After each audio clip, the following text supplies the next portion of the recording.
Helping children cope with the unexpected changes to their routines has been a challenge for many parents, but one teacher found a creative way to give his students some consistency when they needed it most. Conte shows us how he made sure the show still went on.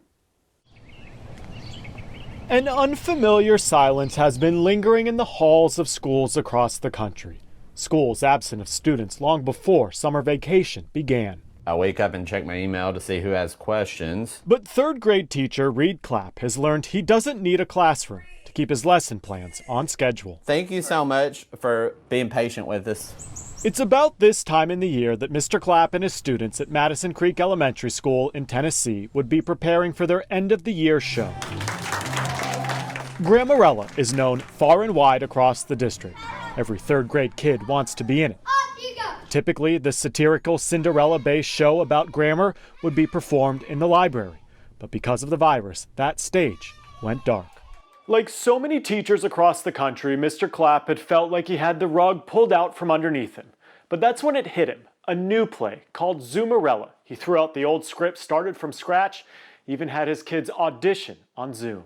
All right, let's start. It really has been one of the biggest challenges I've ever attempted. 3, 2. Online rehearsals have come with their fair share of challenges. No, you're on mute. Can you unmute yourself? But as the end of the school year approached, things started coming together. Instead of, saying, well, we're not going to have a play this year, we're saying, how can we still do something that's original, and how can we do something that they're proud of? As for these 8- and 9-year-olds, rehearsals have offered structure, a way to manage the pressure of this pandemic, so they don't feel as isolated. The stuff that's been the hardest is actually getting your facial expressions when other people are talking and acting with your body. And the kids have been learning too.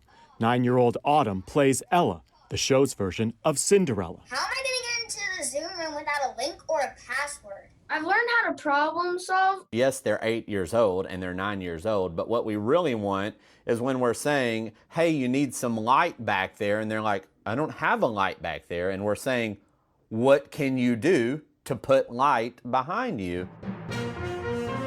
After weeks of trial and error, they pulled off a final performance and streamed it across the internet. Mr. Clapp couldn't have been prouder. It's their version of how their school year ended. Who knew that a bunch of third graders could show the world that even in the middle of a pandemic, the show can go on? It's a long story. I'm Conte reporting.